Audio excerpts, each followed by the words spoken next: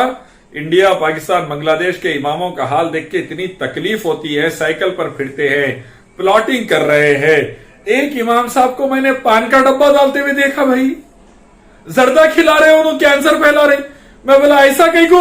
تو بولے نہیں، وہ تنخواہ صحیح نہیں ہو رہی، بس نہیں ہو رہی، کرائے کے لیے، کرانے کے لیے، راشن کے لیے، بچوں کی دوا کے لیے، پڑھائی کے لیے، تو اسی لیے میں پان کا ڈبہ ڈال لیا۔ اتنی تکلیف ہوئی دیکھ کر، یا اللہ، ہمارے قرآن حدیث والا عالم کہاں پر آ جا رہا، قرآن پڑھانے والا امام کہاں آ جا رہا۔ تو یہ چیز بند ہونی چاہیے، بند ہونی چاہیے، اور ذمہ داران امت کے جاگے۔ امام کی تنخواہ آج کی تاریخ میں 25,000 سے نیچے نہیں ہونی چاہیے بھائی۔ کرائے کا مکان، کرانہ، راشن، سودا، سلوف، دوائیں وغیرہ، یہ سب دیکھتے ہوئے 25,000 سے نیچے نہ ہو، اور اس سے کام بھی اچھا لیا جائے، بہترین نماز، اچھا خطبہ قرآن حدیث والا، اور جب درس ہے تو درس، خطابت ہے تو خطابت، کام بھی اچھا لے، تنخواہ بھی اچھی دے، ان کی عزت اور احترام کر کے شریعت کے مسائل میں ان کی بات کو مانے قرآن حدیث کی، اور ان کو عزت دے، اللہ امت کو عزت دے گا انشاءاللہ۔ سر یہ بات بہت پرانی ہے، لیکن لوگوں کے ذہنوں میں ابھی تک سوال موجود ہے کہ آپ نے ایک ویڈیو مولانا سلمان ندوی کے جواب میں بنائی تھی، جب انہوں نے سعودی عرب پر حج بند کرنے کی وجہ سے ٹپنی کی تھی۔ لوگوں کا کہنا ہے کہ آپ نے بات درست کی، لیکن ایک عالم کے لیے آپ نے کچھ ایسے شبد استعمال کیے جو لوگوں کو پسند نہیں آئے۔ آپ کا کیا کہنا ہے سر اس پر؟ یہ دیکھیے، میں ایک داعی اسلام ہوں، اسلام کا چھوٹا سا اسٹوڈنٹ ہوں، کوشش کرتا ہوں قرآن حدیث سے، علماء حق سے سیکھ کر دنیا میں دین کو پھیلاؤں۔ سلمان ندوی اچھا رہتے رہتے جب صحابہ اکرام رضوان اللہ تعالی اجمعین پر تنقید شروع کرے تو وہاں سے میری اور ان کی ٹھن گئی، اور صحابہ اکرام پہ تنقید کرتے کرتے سعودی عرب جو حرمین شریفین کی خدمت کر رہا ہے، حاجیوں کی خدمت کرتا ہے، توحید سنت کو غالب کرتا ہے، دنیا میں دعوت دیتا ہے، اور علماء کی سپورٹ کرتا ہے، علماء کو ٹریننگ دیتا ہے، جامعہ اسلامیہ مدینۃ المنورہ مسجد نبوی کے مدرسے میں، ام القری مکۃ المکرمہ حرم کے قریب کے مدرسے میں، ایسے کنٹری کے اوپر بیجا جھوٹا الزام لگائے، تو مجبوراً میں نے دبا کر ان کی کلاس لی تھی۔ بعض الفاظ اس کے اندر میرے سختی سے نکل گئے۔ کئی علماء اکرام مجھے بھی فون کرے اور بولے الیاس صاحب، الیاس بھائی یہ مناسب نہیں تھا، تھوڑے الفاظ کو کنٹرول کیجئے۔ میں نے ان سے کہا ہے میں انشاءاللہ اس کا خیال رکھوں گا۔ بعد میں جب سلمان ندوی نے ابو ہریرہ رضی اللہ تعالیٰ عنہ کو ایک درباری مولوی کہہ دیا اور حدیث چھپانے والا کہہ دیا، نعوذ باللہ، تو پھر مجبوراً مجھے پھر تھوڑے سخت الفاظ استعمال کرنے پڑے، جس پر علماء نے کہا اب آپ واجبی بولے ہیں، کیونکہ ان کی زبان بہت کھل گئی تو اتنا تو بولنا بنتا تھا۔ تو میں پھر بھی آپ لوگوں سے کے تھرو یہ کہنا چاہوں گا، بلا وجہ کہ میں کسی کو کچھ کہنا نہیں چاہتا، لیکن اللہ، رسول اللہ صلی اللہ علیہ وسلم، انبیاء، صحابہ صحابیات، خلفائے راشدین، اہل بیت رضوان اللہ تعالی اجمعین، اور بزرگان دین اور اسلامک آرگنائزیشنز، اسلامک پرسنالٹیز یا اسلامک ملکوں پر اور امت مسلمہ پر بات آئے گی تو پھر الیاس شرف الدین جواب دے گا۔ الیاس شرف الدین اس کی فیملی کو 4 گالیاں دیجئے، مسئلہ نہیں ہے، لیکن اگر یہ اوپر جتنے میں نے لوگوں کا ذکر کیا ان پر بات آئے گی یا رب العالمین کی ذات کے مبارک پر بات آئے گی تو الیاس شرف الدین جواب دے گا اور ضرورت پڑی تو سختی سے جواب دے گا. سر ایک آخری سوال تھا کہ آپ اتنی بے باکی اور نڈر ہو کر اپنی بات رکھتے ہیں، کیا آپ کو اگر میں کہوں تو کیا آپ کو ڈر نہیں لگتا؟